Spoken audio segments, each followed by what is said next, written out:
내 인생이 이렇게 된 건 다 누구 때문이야? 여러분, 혹시 이런 생각 해보신 적 있으세요? 저는 60년을 살면서 수없이 그런 생각을 했습니다. 상사 때문에, 아내 때문에, 자식들 때문에, 심지어 날씨 때문에까지 제 불행을 탓했죠. 그런데 환갑을 넘기고 나서야 깨달았습니다. 제 인생을 바꿀 수 있는 사람은 오직 저 자신뿐이라는 것을요. 올해 63인 이기만 씨는 평범한 회사원으로 35년을 일하고 정년 퇴직한 지 3년이 지났습니다. 젊었을 때는 꿈도 많았고 야망도 있었습니다. 하지만 어느새 세월은 흘러 머리는 희끗희끗해지고 무릎은 시큰거리고 아침에 일어나면 여기저기 쑤시는 게 일상이 됐습니다. 젊을 때는 몰랐어요.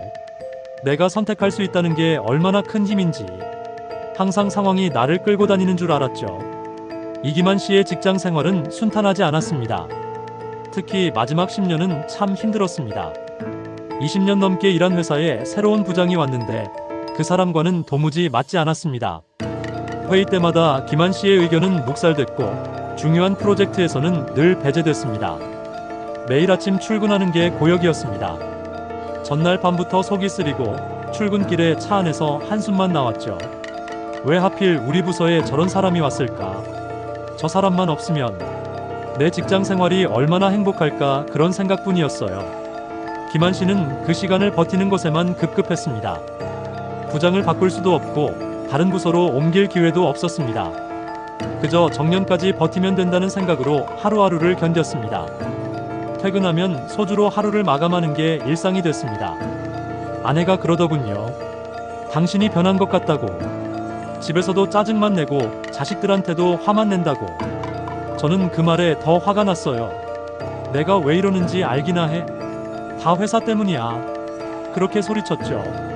그렇게 몇 년을 보냈습니다. 건강검진에서 혈압약을 처방받았고 당뇨 전 단계라는 말도 들었습니다. 의사 선생님은 스트레스 관리를 하라고 했지만 기만 씨는 스트레스를 어떻게 관리해요? 회사를 그만둘 수도 없는 데라고만 생각했습니다. 전환점은 예상치 못한 곳에서 왔습니다. 기만 씨보다 5년 선배였던 동료가 갑자기 쓰러졌습니다. 뇌졸중이었습니다. 다행히 생명은 건졌지만 한쪽 몸을 쓸 수 없게 됐습니다. 병문안을 갔을 때 그 선배가 한 말이 기만 씨의 가슴을 쳤습니다. 기만아, 나는 은퇴하면 하고 싶은 게 참 많았어. 그런데 늘 미뤘지. 나중에만 외쳤어. 이제 와서 후회해봤자 소용없지만 너는 나처럼 살지 마. 지금 할 수 있는 일을 지금 해. 그날 밤 기만 씨는 잠을 이룰 수 없었습니다. 자신도 선배처럼 나중에만 외치며 살아온 건 아닌가. 부장이 바뀌길 기다리고 정년이 되길 기다리고 좋은 일이 생기길 기다리기만 한 건 아닌가. 그 기다림 속에서 정작 자신의 삶은 없었던 게 아닌가. 그때 깨달았어요. 부장을 바꿀 수는 없지만 부장에 대한 내 반응은 바꿀 수 있다는 것을요. 상황을 바꿀 수는 없어도 그 상황을 대하는 내 태도는 바꿀 수 있다는 거죠. 다음 날부터 기만 씨는 작은 변화를 시도했습니다. 출근길에 부정적인 생각이 들 때마다 의식적으로 다른 것을 생각하려고 노력했습니다. 회의에서 자신의 의견이 무시돼도 예전처럼 하루 종일 그 일로 속상해하지 않았습니다. 내가 할 수 있는 걸 했으니 됐어라고 생각하고 다음 일로 넘어갔습니다.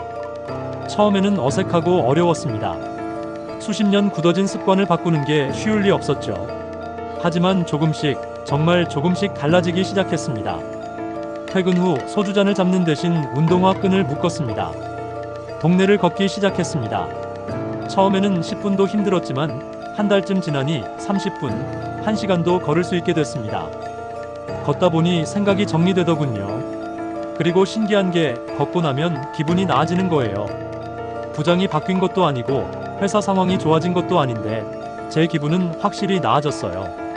집에서도 변화가 생겼습니다.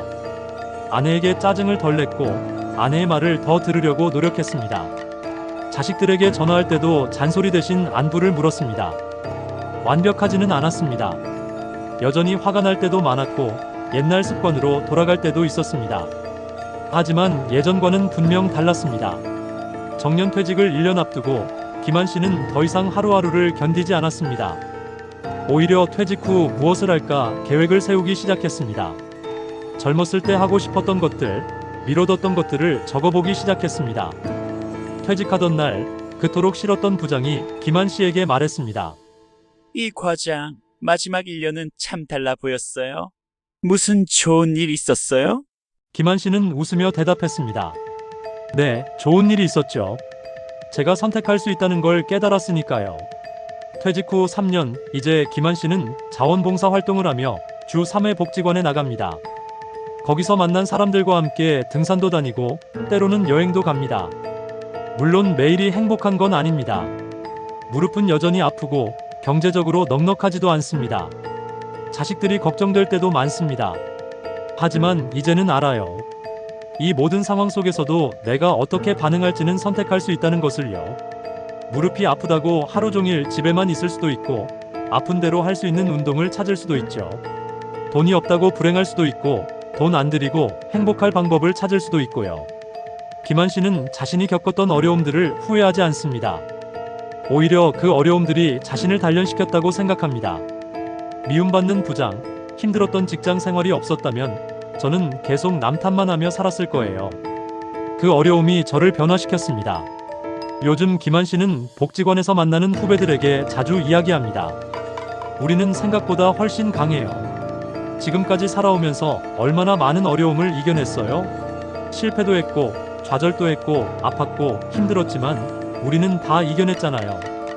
그게 우리 안에 힘이 있다는 증거예요. 환갑을 훌쩍 넘긴 나이에 김한 씨는 인생에서 가장 중요한 깨달음을 얻었습니다. 상황이 나를 만드는 게 아니라 상황에 대한 나의 선택이 나를 만든다는 것. 남을 바꾸려고 에너지를 쓰는 것보다 나를 바꾸는 게 훨씬 쉽고 효과적이라는 것. 그리고 지금까지 모든 어려움을 이겨낸 자신을 믿어도 된다는 것. 여러분도 지금까지 참 많은 일을 견뎌내셨죠? 그게 바로 여러분이 강하다는 증거입니다. 그리고 앞으로도 여러분은 잘 해낼 겁니다. 왜냐하면 여러분에게는 선택할 수 있는 힘이 있으니까요. 이기만 씨는 오늘도 선택합니다. 어떤 하루를 살 것인지, 어떤 태도를 가질 것인지, 어떤 말을 할 것인지. 그 작은 선택들이 모여 그의 인생을 만들어갑니다. 완벽하지는 않지만 자신의 선택으로 살아가는 인생. 영상이 당신에게 도움이 되었다면 구독, 좋아요 부탁드립니다. 구독, 좋아요는 다음 영상 제작에 큰 힘이 됩니다.